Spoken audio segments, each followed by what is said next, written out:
अस्सलाम वालेकुम दोस्तों पाकिस्तानी फ़ौज में शेर दिल जवानों की बेशुमार मिसालें देखने को मिलती आ रही हैं। ये फ़ौज हमेशा से ही पाकिस्तान का सर फ़ख्र से बुलंद किए रखती है। हर मुश्किल से मुश्किल वक्त में पाकिस्तान को निकालने और दुश्मन के ख़िलाफ़ हमेशा अपने मुल्क का झंडा बुलंद रखने में ये अहम किरदार अदा करती रही है। मेजर अजीज़ भट्टी जैसे कई शेर दिल नडर लीडर पाकिस्तान के लिए अपना खून भी बहा चुके हैं। तो दोस्तों आज आपको ऐसी पाक आर्मी के ऐसे आर्मी चीफ के बारे में बताएंगे जिन्होंने पाकिस्तान को हमेशा दुश्मन के नापाक इरादों से बचा कर रखा और ऐसे ज़बरदस्त ऑपरेशन किए कि दुश्मन पाकिस्तान की तरफ आंख उठाकर देखने में खौफ खाता है। इस वीडियो को मज़ीद देखने से पहले हमारे चैनल को सब्सक्राइब करें और बेल आइकन को दबाना ना भूलें ताकि हमारी आने वाली हर वीडियो आपको मिलती रहे। तो सबसे पहले बात करते हैं जनरल अयूब खान की। तो दोस्तों जनरल अयूब खान ऐसे आर्मी चीफ थे जिनके दौर में पाकिस्तान ने सबसे ज़्यादा तरक्की की और उनको आज भी पाकिस्तानी अवाम बहुत याद करती है। ये पाकिस्तान का वो नडर लीडर था जिसने पाकिस्तान को ऐसे हालात में संभाला था जब हमारा दुश्मन मुल्क हम पर हमला करने के लिए चढ़ दौड़ा था। तब पाकिस्तान के पास फ़ौज भी कम थी और असलहा भी कम था, लेकिन इस बेखौफ नडर लीडर की हिकमत अमली और हमारी फ़ौज के जवानों की हौसले की वजह से दुश्मन मुल्क हमारा कुछ भी न बिगाड़ सका। दोस्तों 1965 की जंग में जब इंडिया ने रात को पाकिस्तान पर छुपकर हमला कर दिया तो उस वक्त जनरल अयूब खान ही पाकिस्तान के सदर थे। जनरल अयूब खान ने उस वक्त पाकिस्तानी कौम से खिताब किया। मेरे अजीज हमवतनों, अस्सलाम वालेकुम। 10 करोड़ पाकिस्तानियों के इम्तिहान का वक्त आ पहुंचा है। आज सुबह सवेरे हिंदुस्तानी फौज ने पाकिस्तान के इलाके पर लाहौर की जानब से हमला किया, जिससे पाकिस्तानियों में ऐसा जोश और जज्बा पैदा हुआ कि पूरी कौम पाकिस्तान की हिफाजत के लिए डंडे, कुल्हाड़े और हथियार उठाए बॉर्डर पर चले जाए। इसके अलावा एक और हैरानकुन बात यह थी कि उस वक्त पाकिस्तान का सदर होने के बावजूद भी जनरल अयूब खान फ़ौज के साथ शरीक हुए और सबसे अगले मोर्चों में जाकर दुश्मनों के साथ लड़ना शुरू कर दिया। दोस्तों इसके अलावा जनरल अयूब खान ने 1958 में जब पाकिस्तान में मार्शल लॉ लगाया था तो पाकिस्तान में ऐसे काम करवाए तो हमारा मुल्क तरक्की की राह में हर रुकावट को दूर करके दिन दुगनी और रात चौगनी तरक्की करने लगा। उसी के दौर में ही तरबेला डैम बना और पाकिस्तान की सबसे बड़ी रिफाइनरी कराची में लगाई गई।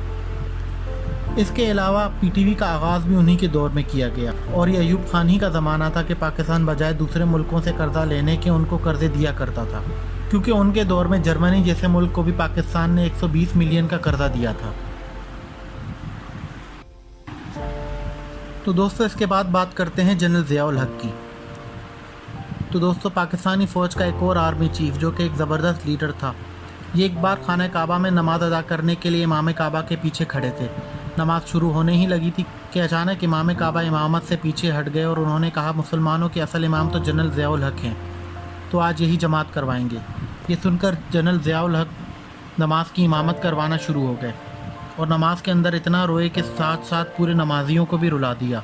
इसके अलावा जनरल ज़ियाउल हक ने ही निज़ाम सलात मुतारफ़ करवाया था और पाकिस्तान में सारा इस्लामी निज़ाम कायम करने के बाद इन्होंने पाकिस्तान के सारे बॉर्डर्स को अच्छी तरह सिक्योर करना शुरू कर दिया। इनके दौर में हमेशा इंडिया पाकिस्तान से डरता रहा और सिर्फ यही नहीं, ये पाकिस्तान के वो आर्मी चीफ हैं जिन्होंने दूसरी जंग अज़ीम में भी हिस्सा लिया था। ये बर्मा में जाकर दूसरी जंग अज़ीम में भी लड़े थे।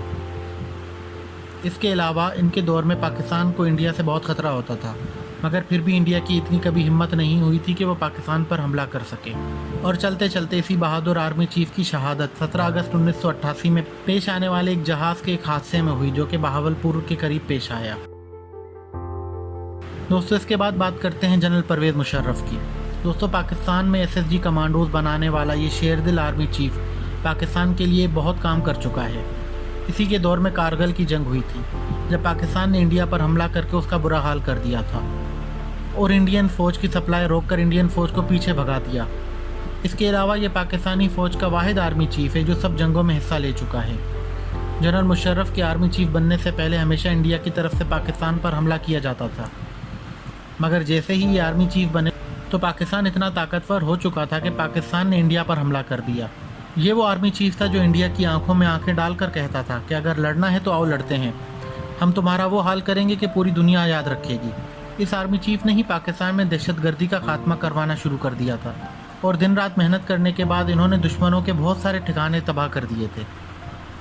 इसके बाद बात करते हैं जनरल अशफाक परवेज़ कियानी की। तो दोस्तों जनरल अशफाक परवेज़ कियानी को पुरस्कार हीरो के नाम से भी याद किया जाता है। اس خاموش طبیعت انسان کی پرسنالٹی اس قدر زبردست تھی کہ سامنے والا انسان بات کرتے ہی خوف کھاتا تھا۔ یہ army chief war and corps command کا پروفیسر ہونے کے ساتھ ساتھ ڈائریکٹر جنرل ملٹری آپریشن بھی رہ چکا ہے۔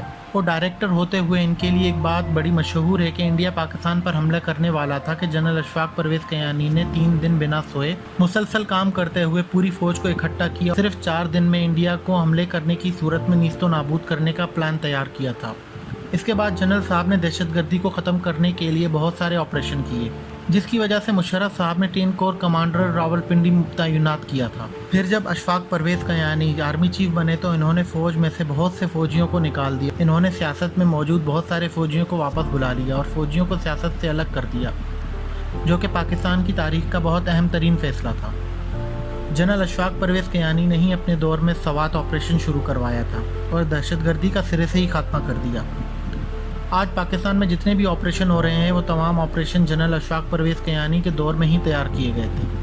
یہ سارے آپریشن انہی کے بنائے گئے پلان کے حساب سے کیے جا رہے ہیں۔ یہ اشفاق پرویز کیانی ہی تھے جنہوں نے نیٹو کی سپلائی رکوا دی تھی اور ان کو احساس دلایا تھا کہ اگر پاکستان نہ چاہے تو پرندہ بھی پر نہیں مار سکتا۔ دوستو، جنرل کیانی 2013 میں جب ریٹائر ہوئے تو انڈین جرنلسٹ نے ایک بیان دیا تھا کہ جنرل کیانی کو جنرل ضیاء الحق کی طرح ہمیں 30 سال تک بھگتنا پڑے گا، کیونکہ اس آرمی چیف نے گوریلا فورس کو اتنی ٹریننگ دے دی ہے، یہ فوج اتنی نڈر اور بے خوف ہو چکی ہے کہ انڈین فوجیوں کو کچا ہی چبا جائے گی۔ یہ آرمی چیف دشمن کے دلوں میں اس قدر خوف بٹھا کر رکھتا تھا کہ اس کے دور میں انڈیا سے پاکستان کے خلاف کوئی بھی بیان سامنے نہیں آیا تھا۔ یہ آرمی چیف پاکستانی سیاست کو فوج سے الگ کرنے میں اہم کردار ادا کر گیا ہے۔ دوستو، اس کے بعد بات کرتے ہیں جنرل راحیل شریف کی۔ دوستو، پوری دنیا میں دبنگ نام سے مشہور ہونے والا یہ آرمی چیف پاکستان قوم کے دلوں کی شان ہے۔ اس آرمی چیف نے اپنے دور میں ضرب عضب جیسے آپریشن کر کے دہشت گردی کا خاتمہ کر دیا اور دہشت گردوں کو پاکستان سے باہر بھگا دیا۔ اس آرمی چیف نے اپنے دور میں پاکستان میں موجود انڈین انٹیلیجنس را کا نیٹ ورک مکمل طور پر ختم کر دیا اور پاکستان کا ڈیفنس اتنا اسٹرانگ کر دیا کہ لائن آف کنٹرول سے آگے آنے کا تصور انڈیا کر بھی نہیں سکتا۔ ان کے دور میں ہی رشیا سے تعلقات بہتر ہونے لگے اور اس کے ساتھ ساتھ یہ راحیل شریف ہی تھا جس کے دور میں فوجیوں کو کٹہرے میں کھڑا کر دیا، اور وہ بھی اپنے ہر کام کے جواب دہ ہیں۔ یہ آرمی چیف پاکستانی قوم کا سب سے فیوریٹ آرمی چیف اور ان کے دور میں تقریباً ہر پاکستانی ان کے نام سے واقف تھا۔ پاکستان کا یہ دبنگ آرمی چیف انڈیا کے لیے سب سے بڑا خطرہ تھا اور انڈیا کا میڈیا اسی کے ڈر سے چیختا چلاتا رہتا تھا، مگر اس شیر کو کبھی کسی بات کا ڈر نہ تھا اور ہمیشہ سے پاکستان کی حفاظت کرنے کے لیے محنت کرتا رہا۔ تو دوستو، یہ تھے پاکستان کی تاریخ کے کچھ دبنگ آرمی چیف جن کو تاریخ میں ہمیشہ یاد رکھا جائے اور ان کے کارناموں کو کبھی بھی نہیں بھلایا جا سکتا۔ ان آرمی چیف میں سے کون سا آرمی چیف آپ کا فیوریٹ ہے ہمیں کمنٹ سیکشن میں بتائیے، اور اگر آپ کو ویڈیو پسند آئی ہے تو ویڈیو کو لائک کریں، شیئر کریں اور چینل کو سبسکرائب کریں۔ شکریہ۔